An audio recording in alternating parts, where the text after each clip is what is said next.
बिस्मिल्लाहिर्रहमानिर्रहीम। अस्सलाम वालेकुम नाज़रीन, मैं हकीम मोहम्मद सलमान आपको वेलकम करता हूँ बैतुल हिकमत में, जो कि गुज़श्ता कई नस्लों से इंसानियत की भरपूर खिदमत करता चला आ रहा है। नाज़रीन, आज हम बात करेंगे एक ऐसे मर्ज़ पर जो बहुत ज़्यादा आम है और आजकल उसकी बहुत ज़्यादा कसरत पाई जाती है, और उसकी बुनियादी वजह जो है वो आजकल की हमारी नाक़िस ग़ज़ा है। जी, तो आज हम बात करेंगे तबख़ीर मैदा के मौज़ू पर, जिसको तिब में मुख्तलिफ़ नामों से याद किया जाता है।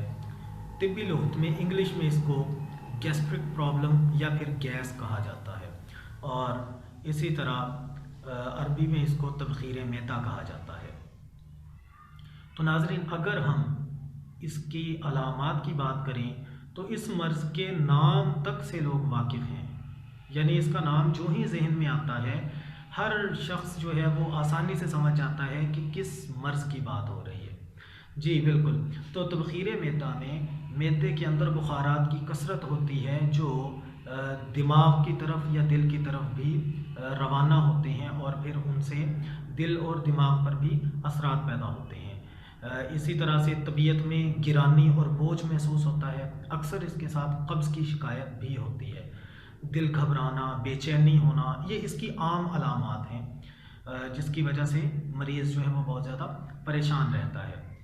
तो अगर हम इसके असबाब की बात करें तो नाज़रीन, इसके असबाब में सबसे ज़्यादा ये चीज़ शामिल है कि हमारी जो आजकल की ग़ज़ा है, पहली चीज़ तो ये कि वो खालिस नहीं है, नाकिस हो चुकी है। यानी हम खाद और स्प्रे, यूरिया वगैरह का इस्तेमाल हर चीज़ में करते हैं, और फिर उन्हीं खाद और स्प्रे की बुनियाद पर जो पैदावार होती है उन अशिया का हम इस्तेमाल करते हैं, लिहाजा वो हम पर मनफी असरात छोड़ती हैं।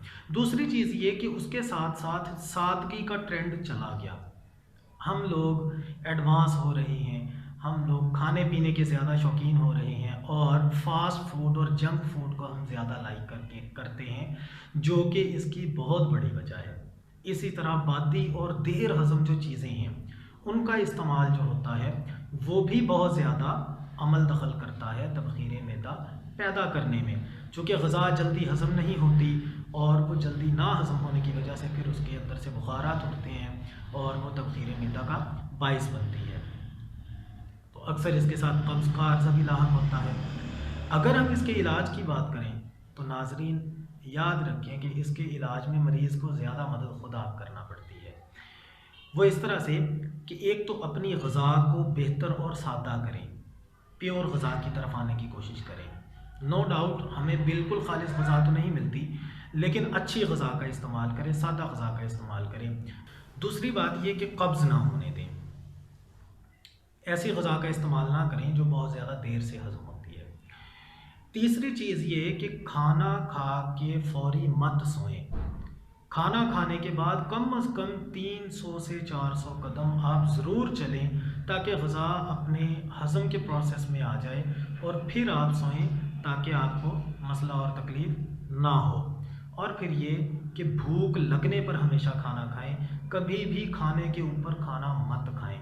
चाहे आपके सामने जितनी मर्ज़ी आपकी फेवरेट डिश हो, जब आप खाने के ऊपर खाना खाते हैं तो उससे मैदे पर इजाफी बोझ पड़ता है, जिसकी वजह से फिर ये होता है कि मैदा कमज़ोर भी होता है और तबख़ीर भी पैदा होती है, जिससे मज़ीद आर्ज़े भी लाहक होते हैं।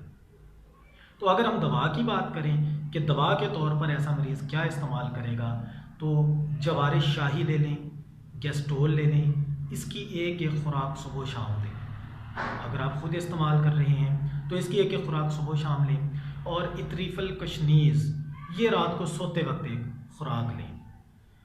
अगर हम ग़ज़ा की बात करें तो ऐसा मरीज़ जो तबख़ीर मैदा का मरीज़ है, वो नया है या पुराना है, उसको चाहिए कि पहले 3 से 5 दिन, कम से कम 3 दिन, और बेहतर है कि 5 दिन तक दलिया, खिचड़ी, साबूदाने की खीर, ये बिल्कुल लाइट से बना के वो इस्तेमाल करें, और फिर उसके बाद दाल मूंग और शोरबे वग़ैरह के साथ रोटी को भिगो के खाना शुरू करें, और 3-4 दिन के बाद फिर आप वापस अपनी असल रूटीन में वापस आएँ।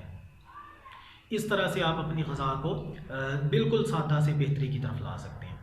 और अगर हम परहेज़ की बात करें तो नाज़रीन, ऐसा मरीज़ तली हुई तमाम चीज़ों से परहेज़ करें, फ़ास्ट फूड से परहेज़ करें, आप जंक फूड से परहेज़ करें, बारबेक्यू से परहेज़ करें, चाय, बोतल, कॉफ़ी इनका ज़्यादा इस्तेमाल ना करें, अंडा, मछली, गोश्त इनका इस्तेमाल कम कर दें या फिर तर्क कर दें। इंशाअल्लाह आप अल्लाह ताला के फ़ज़ल व करम से मुकम्मल तौर पर सेहतयाब हो जाएंगे। अगर आपको फिर भी लगता है कि आपका मर्ज़ कंट्रोल नहीं हो रहा, तो फिर आप बैतुल हिकमत से रब्ता करें। पहले आप अपना इलाज खुद करें, इंशाअल्लाह आप इस इलाज से मुकम्मल सेहतयाब हो जाएंगे। अगर फिर भी मसला ज़्यादा पेचीदा है, जो नहीं कंट्रोल हो रहा, नहीं कवर हो रहा और आपकी समझ में नहीं आ रहा, तो फिर आप बैतुल हिकमत के साथ रब्ता करें और बैतुल हिकमत का तबखीर मैदा कोर्स मंगवा कर इस्तेमाल करें, जिससे कि अल्हम्दुलिल्लाह अब तक हज़ारों मरीज़ मुस्तफ़ीद हो चुके हैं और सेहतयाब शिफायाब हो चुके हैं। इंशाअल्लाह उसके इस्तेमाल से आप भी मुकम्मल तौर पर शिफायाब हो जाएंगे। तो नाज़रीन, हो सकता है मेरी ये वीडियो आपके काम की ना हो, लेकिन इंसानियत की फ़लाह व बहबूद के लिए और अल्लाह ताला की रज़ा के लिए इस वीडियो को सदका जारिया की नीयत से ज़्यादा लोगों के साथ शेयर करें, ताकि ज़्यादा से ज़्यादा इंसानियत इस वीडियो से मुस्तफ़ीद हो सके, फ़ायदा उठा सके और सेहतयाब हो सके। अल्लाह ताला हमें इसका अजर अज़ीम अता फ़रमाए। आपका, मेरा और हम सब का अल्लाह ताला हामी व नासिर हो। अपना ख्याल रखें, अपनी फैमिली का ख्याल रखें, अपने साथ जुड़े हुए तमाम लोगों का ख्याल रखें और पूरी की पूरी इंसानियत का ख्याल रखें। अल्लाह ताला आपका, मेरा, हम सब का हामी व नासिर हो। मिलते हैं इंशाअल्लाह अगली एक ऐसी ही इंफॉर्मेटिव वीडियो में। तब तक के लिए फ़ी अमानिल्लाह, अल्लाह हाफ़िज़।